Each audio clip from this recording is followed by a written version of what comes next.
Hi everyone, welcome to part 2 of So You Think You Can Flip. In this part, I will walk with you through how you can plan for your flip lesson.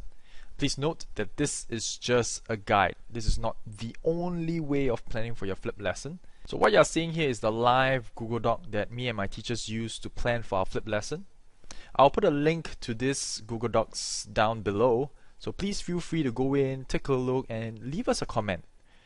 How we can improve, what are some of your questions. We love to hear from you and we love to learn from one another. Now you also notice that we actually plan for our entire term's curriculum using this Google Doc as well. So this helps us to plan and judge how much time we need for each topic. I'm going to use the topic of ratio to explain the 5 steps involved in planning for your flip lesson. And so step 1, it is to identify the learning objective. Okay, so it's important to know what we expect from our students, or what we expect our students to know at the end of the lesson. So for this lesson, the lesson objective is to understand the concept of ratio as a way to show the relative sizes of two quantities. So that is our learning objective. Step 2, assessment.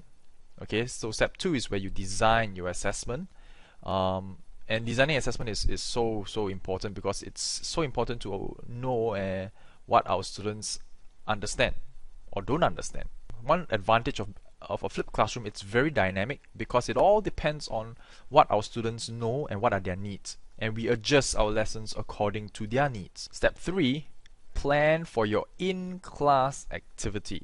Now this is actually the most important part of your entire planning process, because the whole idea or the whole reason why we flip our class is to free up class time to do more meaningful and engaging stuff.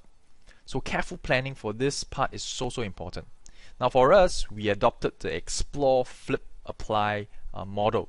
Now this model is very similar to the 5E inquiry-based learning approach, where the first step is to engage the students before we explain and explore the concept. Okay, so through usually hands-on activities, we hope to help students see the relevance of what they are going to learn, and then which will make the out of class activity, where watching the video, much more meaningful for them. So that's the whole purpose of why we get them to explore first, and then we flip, and then we get them to apply. And so for this topic of ratio, what we get them to explore is to find the ratio of body length, and they use measuring tape to measure the different parts of their body and to relate it to real life. Did you know that the waist to neck, our waist to neck ratio is actually 1:2? I mean, the whole idea of explore is to really get them to have fun with math. Now after the explore stage is the flip stage, but I will get to that in step 4. Alright, so after they flip, after they've watched the video at home, they will actually come back to class to apply what they have learned. So this is actually the main bulk of what they are going to do in class. Okay, so they'll be doing things like playing games, solving problems, doing projects, and many other things. The list is really endless, and it's all up to the creativity of you, of the teacher. And this is also where we differentiate.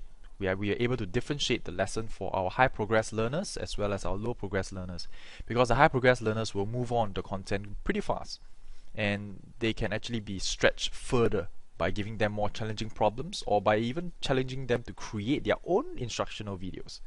While our low progress learners can take the time to understand, to grapple with the concept, because we are there and it's not threatening, because they don't have to wait for or they don't have to be afraid that they are holding up the class, because they are not. Everyone is moving at their own pace, really. And in our lesson that you see, we are just getting them to use syrup to explore different ratio of mixing the syrup and water, and to see how different ratios will give different kinds of sweetness of the drink. So really, it's get them to look and apply it into real life. And then obviously after that, they will work with problems and solving problems involving ratio, which is fundamental, and I mean, it's always necessary. Step 4 is the flip part, or the out of class activity. Usually it's a video, an instructional video like what you are watching now, or it could be an animation, an online activity, a game, or an interactive website. It can be anything. Alright, but the whole idea is to get them to learn the content at home, so that when they come to class, we don't have to teach them the content, we can immediately get them to apply the content. So finally, in step 5, we basically step 5 is where we create the resources, create the videos and all these things. That's where we really get down to crafting out what the students will be doing and experiencing at home. So for example, let me jump into our Flipping BL GPS website.